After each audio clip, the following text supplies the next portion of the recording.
मैं अपनी देह को मारता कूटता और वश में लाता हूं। I discipline my body and bring it into इसका subjection. क्या मतलब है? मतलब अपोस्टल पॉल साइको था क्या? मारता था अपने आप को? Was Apostle Paul psycho? Was he hitting himself? हाँ? Is he talking about literally that I punch my क्या वो घूसे मार रहा है अपने आप को, ये कर रहा है? हाँ? क्या हमें मारना है अपने शरीर को इसको वश में लाने के Do we लिए? have to beat our body to bring it subjection? No. नहीं. He's talking in allegorical भाषा में आपको सिखा रहा है कि कैसे मैं अपने आप को, अपने शरीर को अपने वश में रखता हूँ। He's teaching allegorically how he keeps his body under his subjection. ये दिस। और अगर ये पौलुस बोल रहा है तो ये हम सब के लिए भी है। ध्यान से सुनो। And if Paul is saying this is for all of us. Lest when I have preached to others, I myself should become disqualified. कि ऐसा ना हो कि दूसरों को प्रचार करने के बाद मैं खुद डिस्क्वालीफाई कर दिया जाऊं, निकम्मा ठहराऊं। ऐसा ना हो, यानी बहुत सारे लोग किस पर ध्यान देते हैं? जो बाहर जाकर हम प्रचार करते हैं, लोगों के लिए प्रार्थना करते हैं। परमेश्वर किस पर ध्यान दे रहा है? जो आपका प्राइवेट जीवन है। So many people focus on when we go out and we preach and we do ministry, but what is God looking at? Your private life.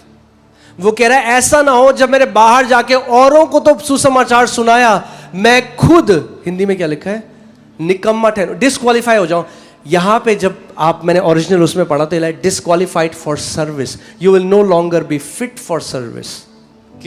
कि वो सर्विस, सेवा के लिए योग्य नहीं ठहरे या योग्य नहीं रहे हो। इस बात को आपको समझना है। हर एक कलीसिया का सर आज भी यीशु मसीह है।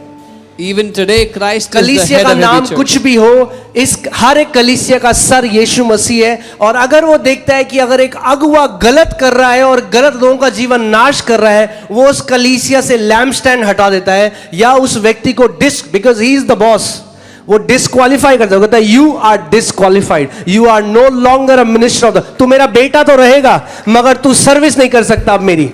Jesus is still the head of the church, and when he sees a leader of a church who's not walking rightly, he disqualifies that leader. He says, "You will be my son, but you will no longer serve me. You're not qualified for this." और anymore. किस context में पौलुस कह रहा है? वो कह रहा है अगर मैं अपने शरीर को काबू में नहीं रखूंगा तो ये शरीर ऐसी ऐसी चीजें करेगा जो मुझे इस सेवा से डिस्क्वालीफाई कर सकती है। And in what context is Paul saying? He's saying, if I don't bring my body under my subjection, this body will lead me to do such things that can disqualify me.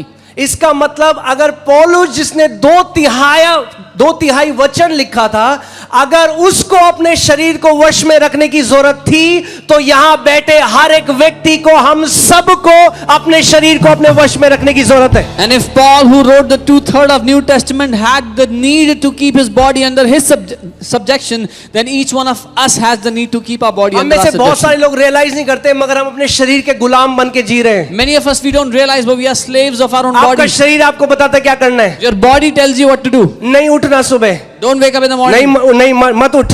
No, don't get up. आपके तो जी sir, You say, okay sir.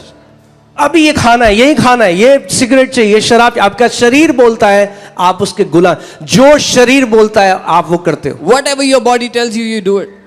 Paul कह रहा है नहीं, Paul is saying मैं no. शरीर के वश में नहीं हूं, मैं शरीर को अपने वश में, अपने अधीन ले आता हूं। यही फास्टिंग करता है, उपवास आपको ये सामर्थ देता है कि आप अपने शरीर को अपने अधीन ले आओ। Paul says, no, I am not under my body's subjection. My body is under my subjection, and this is what fasting does. It brings your body under your subjection. Or let me say it this way, fasting, when you fast, you are telling your body, you are not the boss, I am the boss. जब आप उपवास करते हो, आप अपने शरीर से ये कह रहे हो कि तू बॉस नहीं है, मैं बॉस हूं।